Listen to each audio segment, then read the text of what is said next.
For a tourist who decided to get acquainted with the history and culture of Kazakhstan, it is impossible to drive past South-Kazakhstan region. Here from the most ancient times unfolded important events which have changed the geopolitical map of the world. For many centuries, the Sirdarya River has served as a natural boundary, a sort of red line where the nomads of the Great Steppe met their conquerors. The sands near the Sirdarya store many secrets. Here you can find the curved saber of the madman from the Tamerlane's guards and the dagger decorated with Arabic ligature, and the Mongolian tamga and the pistol of the Russian officer. And if dig deeper for 1500 years, it is possible to hunt up a fragment of the bronze chain armor of one of the unbeatable of Cyrus the Great, or the breastplate of a warrior from the phalanx of Alexander the Great. Here on the border of the nomadic and agricultural civilizations, cultural, technological and religious exchanges were most rapidly developing. Cities, fortresses, fortified monasteries or rabbats and Sufi khanaqahs were being built. In this program we will tell about the journey of constantly acting tele-expedition the Outdoor KZ to the most representative natural, historical and cultural tourist sites of South Kazakhstan. The nature of Kazakhstan is rich and diverse. Mountains, steppes, deserts and forests for centuries were the best friends for those who loved and understood their native land.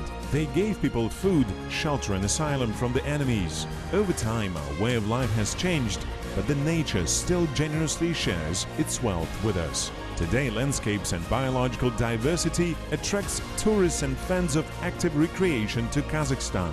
Together with the constantly acting tele-expedition Outdoor Kazakhstan, you will visit the most beautiful natural, historical and cultural tourist locations in Kazakhstan and see how experienced travelers cope with the difficulties of nomadic life.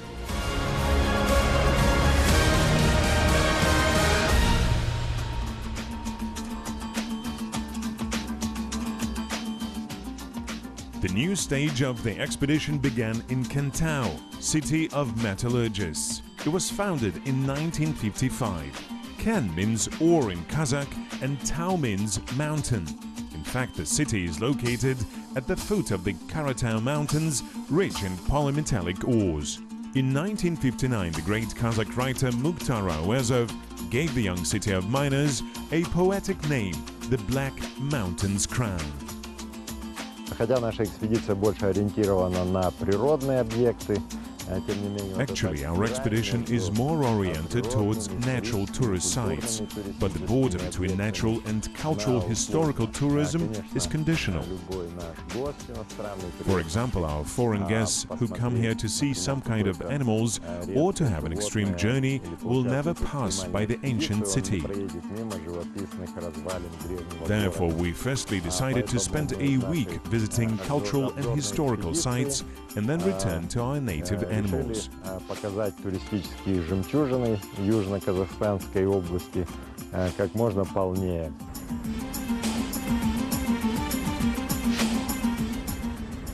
After the rains and snowfalls, the expedition members enjoy the spring heat of the foothill valley on peaks of Karatau. Crocuses are already flowering here and birds are preparing for nesting. Hawk Kestrel carefully protects its nesting site. The expedition is on its way to Algabas region and a truly unique tourist site, the cave Akmechet. To get there, you need to turn off the Shayan-Boraldai track to the steppe 10 kilometers from Shayan village. And after another 3 kilometers, you will notice a small building, Shirakshi dwelling. This is how the caretaker of the cave is called. Shirakshi Nugali Askarule welcomed us cordially and offered to spend the night in his house. But we wanted to take a picture of the cave at a night time, so we've decided to camp at the river opposite the entrance to the cave. The cave is called Auliye among the locals, which means sacred. Nowadays, as hundreds of years ago, people come here to pray and ask for healing of diseases.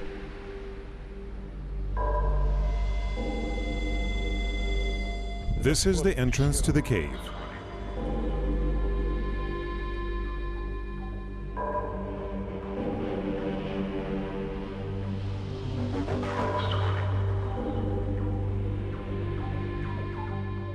Бұл жер Akmechet әулие деп аталады. Akmechet әулие бұл жер асты мешіт деп аталады бір сөздерінде. This place is called Akmechet. In some traditions, it is called an underground mosque.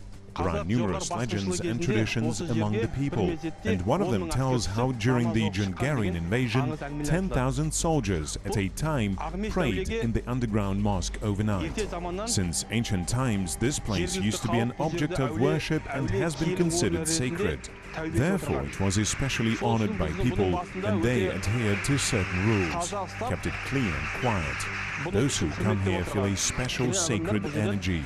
People gain strength and healing in such places. Бойына жақсы күш қуатын алып, жанына, денсаулығына күш алады. In the depth of the cave, the rain is pouring day and night. Akmechet cries for all the dead, and people say that these tears help the living ones. Condensate on the walls supports a moist microclimate inside the cave, which is quite comfortable for jackdaws. Noisy birds arranged a huge colony here. People say that once a winged dragon used to live in this cave. If looked more closely, it is possible to see that winged dragons are still living here. They have just got smaller while time passed. Under the magnifying glass, bats look completely like miniature dragons.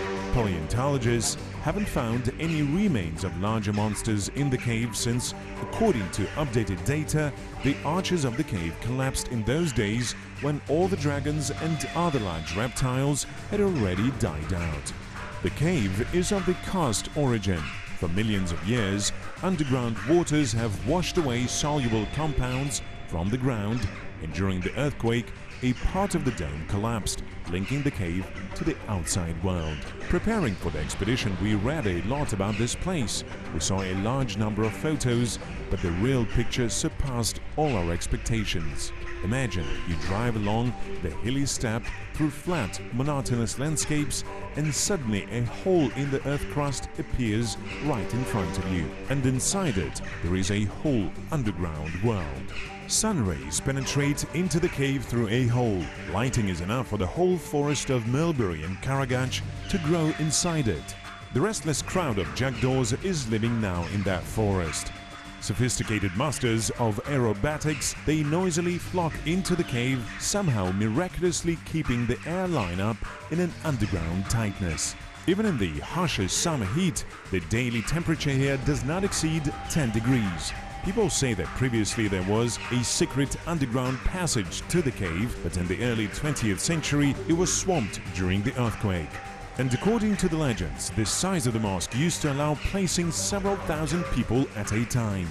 Apart from that, there are rumors among the people that strange things happen here at night. We decided to take a chance and stayed in the cave until the morning. During the whole night, shadows of little dragons rushed under the dome. An owl was hooting terribly at the entrance. Perhaps this owl has a nest somewhere in the folds of the cave. But we haven't found it. With the first rays of sunlight glancing into the cave, the night sounds died down and we climbed to the ground.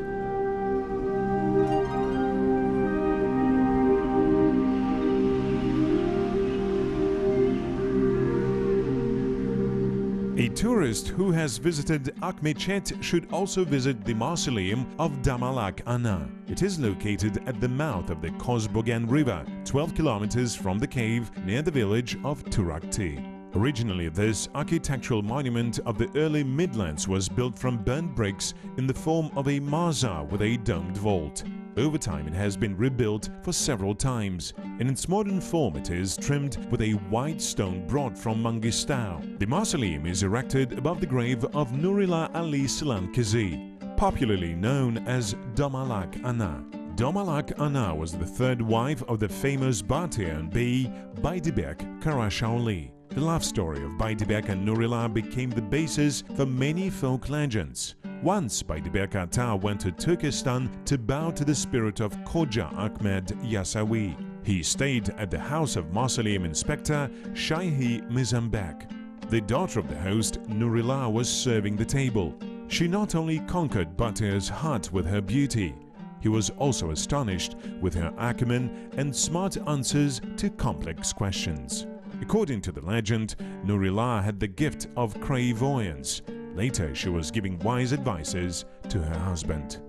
Nuril anamız өте ақылды, иманды, инабатты болған кісі, емшілік қасиет. A modest, polite and wise woman, she had the gift of prophecy. People honored her. After the death of her husband, she lived in Tashkent with her only son.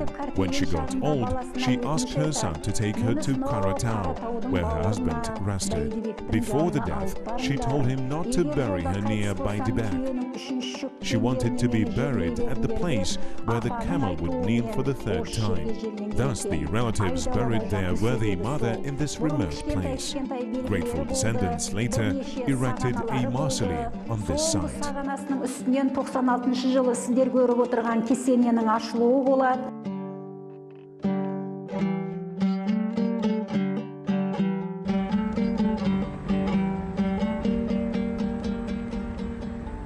Further, after seeing the mausoleum, the expedition takes a course on the city of Turkestan. Modern Turkestan is a large industrial, educational and cultural center of South Kazakhstan region which attracts tens of thousands of local and foreign tourists.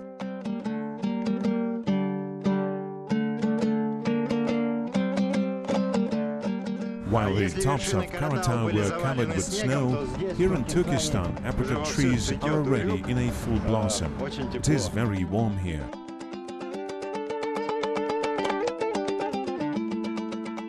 Turkestan is one of the oldest cities in Kazakhstan. The first settlement on the site of the city appeared in the 5th century AD. With the development of the Silk Road, the city located at the intersection of caravan routes has become an important trade, political and religious center. In the 10th century, it was called Shavgar, and in the 12th century, people began to call it Yasawi.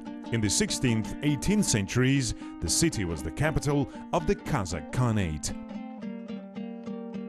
And of course, while driving past Turkestan, we couldn't miss the famous mausoleum of Khoja Akhmed Yasawi. It was built in the 14th century, and this is a colossal building. Unfortunately, it is not allowed to shoot inside. That's why we'll show it from here. Very impressive construction. There are many pilgrims and many tourists.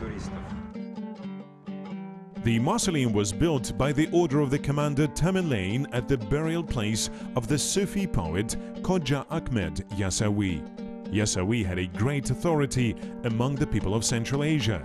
He died in 1166. On the site of his burial, mausoleum was built, but in the middle of the 14th century, the old structure fell into decay and Tamerlane decided to build a grandiose memorial complex instead. This decision was dictated not only by religious but also by political considerations.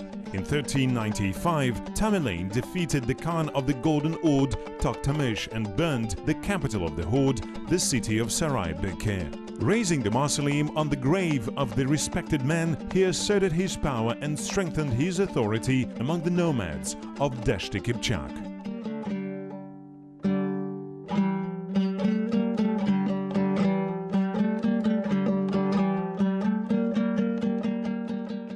Khoja Akhmed Yasawi enjoyed great authority in the Turkic world. He was born in 1093 in the city of Sayram, but in his early youth moved to Yasawi, where thanks to organizational skills and brilliant talent in literature, he made a career as a spiritual leader.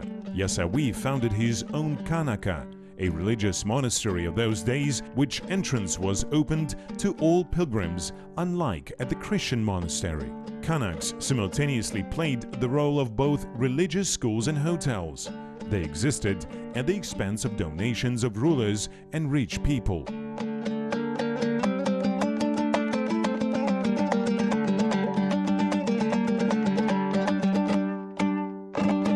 In order to get to Sauran hillford from Turkestan, it is necessary to drive 40 kilometers along a concrete highway towards Kızılorda. The gap on the border is indicated by a banner, and the hillford itself is noticeable from the road.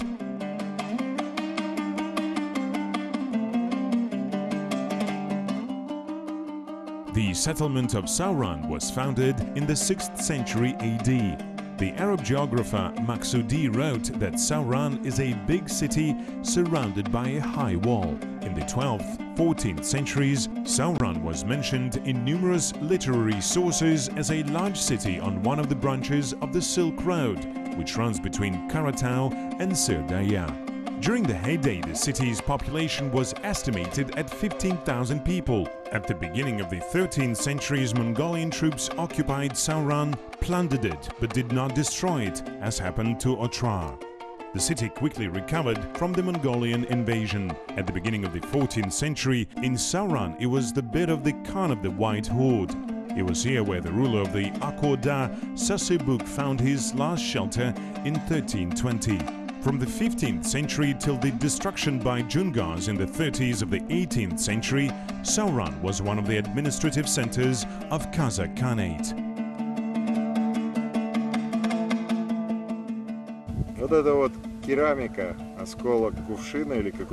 Here there are lots of ceramic shards. This is a piece of a jug or a pot of some kind. So many centuries have passed, but ceramics looks like new. You actually can take this as a souvenir, but please don't. Let it stay here.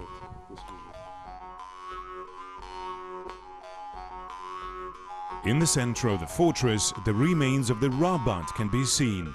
This is how previously fortified monasteries were called. We can also see a market square, public baths and a room that can be compared to a modern restaurant. The place where people ate and drank and had fun. Internal city structure and planning of Sauran was described in detail by the well-known medieval poet Zainuddin Yasawi in his book Amazing Events. Behind the fortress walls, there was a residential block, a cathedral mosque, a park of fruit trees and irrigation facilities for storing water called Sadoba. The city was surrounded by a powerful fortress wall and a moat. The height of the walls, made from raw brick, reached 7 meters, and the base had a width of 3 meters. A complex system of cuirasses, irrigation wells with underground watering canals, were operating in Sauran. The modern permanent population of Sauran is mostly represented by Central Asian turtles. This large species of animals inhabits most of the steppe and desert regions of Central Asia. Most of their lives, turtles spend in burrows. They fall into hibernation either when it's too cold or when it's too hot. Summer hibernation period usually begins at the end of June and lasts until mid-September. And the winter period of sleep starts from the end of October and lasts till the first April days. Hardly having woken up from winter hibernation, turtles, without wasting time, try to adjust their private life. They need to hurry. Mating season does not last long. Those who do not have time to find a pair will have to wait till the next wake up a year later. Вот черепаха только что выползла из норы на наших глазах. Now we can see by our own eyes how the turtle just crawled out of its hole and presumably went to look for a friend. Now they have the mating period. But for some reason this turtle decided to look for a partner on this wall, on the fortress wall of the Sauran hillford. The tortoise is very persistent. It has already rolled down twice, but still continues to storm the wall.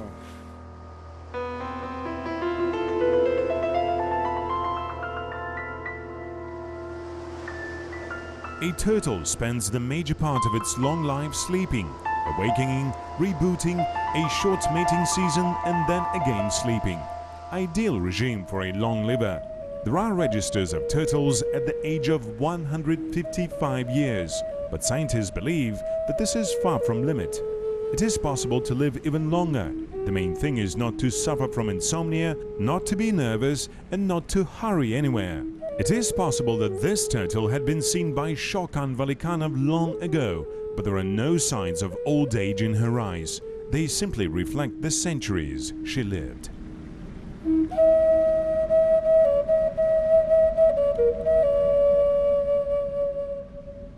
It's good to wander through the medieval ruins, watch the sands of time covering great kingdoms, and see how fresh wormwood breaks through the walls of mighty fortresses. Our ancestors wanted us to remember their exploits and glory.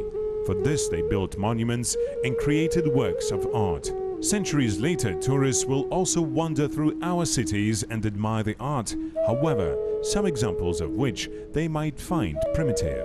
We, like the previous generations, should think about what kind of memory we will leave behind. Will our descendants be proud of us and worship our memory? This depends only on us.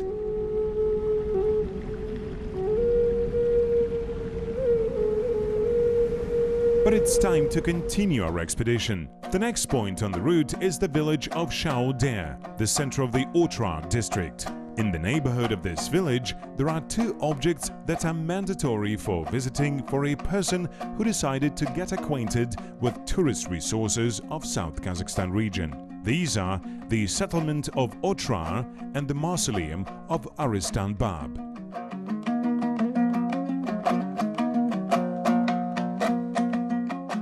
In the lower reaches of the Aris River, where it lapses to the Sirdaya, the settlement of Otrar is located. We've reached it late at night, so we had to make a camp in the steppe and fall asleep.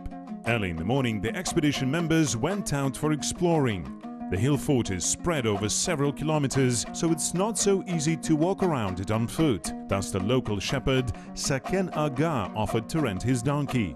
The animal, despite its miniature dimensions, proved to be a very reliable transport.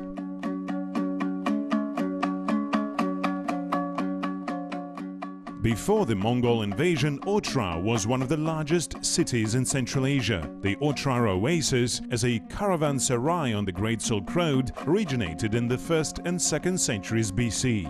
In its heyday, at the beginning of the 2nd millennium AD, the number of inhabitants in Otrar reached 200,000. By that time, city has become the cultural and craft center of the region. Skillful masters, scientists, fortune tellers and merchants were coming here. There were mosques, baths, smithies, jewelry shops and taverns. In Otrar, one of the mints of the Karakhanid dynasty was situated. At the beginning of the 13th century, the city of Otrar became part of the state of Khorasan. In 1219, the city was besieged by the Mongols under the leadership of the sons of Chengiz Khan, Chatagai and Ugedei. Otrar resisted the invaders for a long 6 months period. But once at night, one of the city's starved inhabitants opened the gates to the Mongols. The city was completely destroyed and most of the population died. The traitor who opened the city gates was executed personally by the son of Chengiz Khan, Juchi. About these dramatic events, a feature film was shot called The Death of Otrar.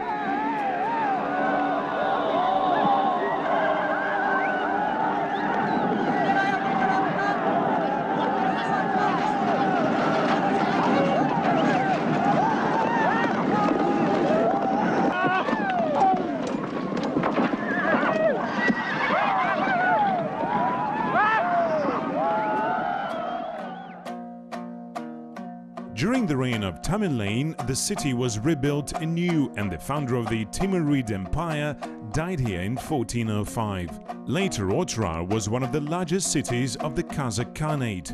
It was destroyed by the Jungars in the 30s of the 18th century.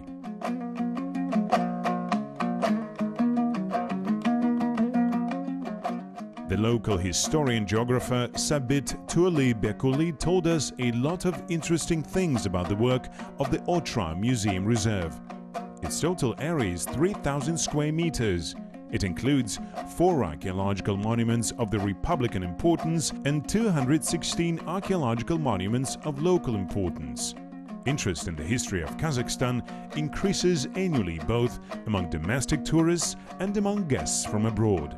For a small fee, anyone can hire a guide, rent a transport, stay in a hotel, and get high-quality food.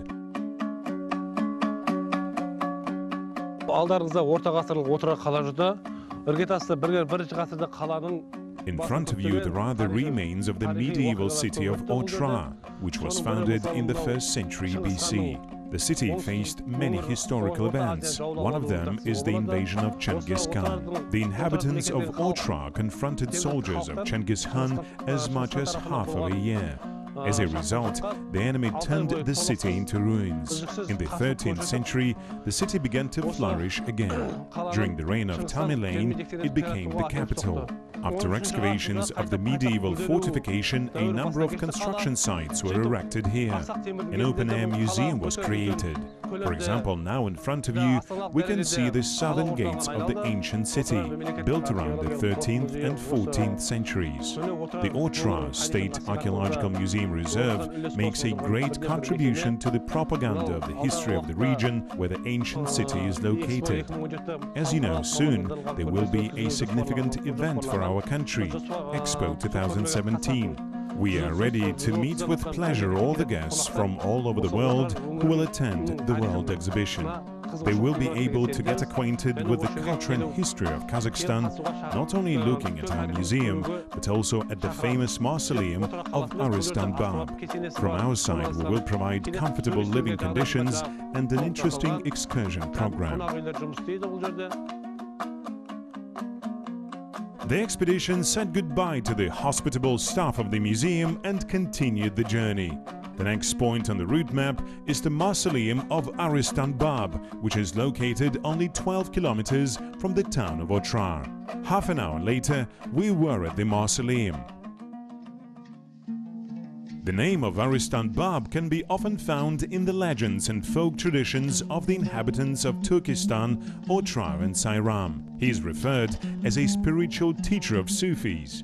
He recommended to his disciples to avoid evil and violence, not to go astray for the sake of wealth and career. He exposed those who used someone else's good and praised moderation in the demands. According to the legend, Aristan Bab was an associate of Muhammad and also a spiritual teacher of Khoja, Akhmed, Yasawi. Prophet Muhammad died in 632 and Khoja Akhmed Yasawi was born in 1093. Therefore, Aristan Bab lived at least 450 years. The legend says that the Prophet Muhammad instructed Aristan Bab to give Akhmed Yasawi a persimmon, which was a secret symbol of faith, amanat.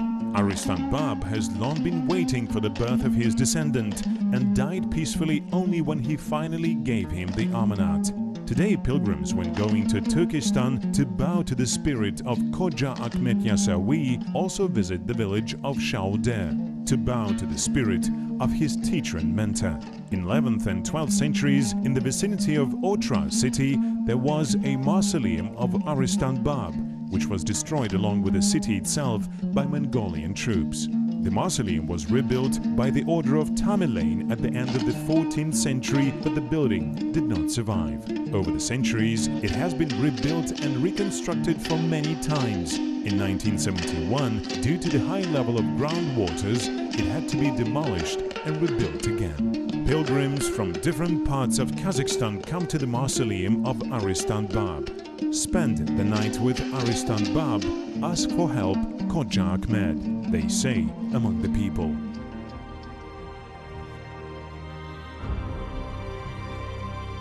The village of Shaulder stands on the banks of the Aris River, not far from its place of lapse to Sırdaya. To get to the banks of the great river, the expedition Outdoor KZ left to drive no more than 20 kilometers. But the spring flood in Sırdaya has turned the road into a real challenge. The water rose literally before our eyes. In some places, the Sırdaya left the banks and began to flood the road. In the history of Kazakhstan, the Sırdaya River has always played a very important role. In the arid zone, water gives life to people, plants and animals. Along the rivers, cities and fortresses were built. For water resources, people sometimes entered into fierce battles. On the banks of the Sırdaya, battles took place which had decisive fate of not only the region, but the entire ancient world. The Persian king Cyrus, having conquered many countries and peoples, entered into a fatal battle on the banks of the Sırdaya with the queen of Massaget's Tamiris and found his death.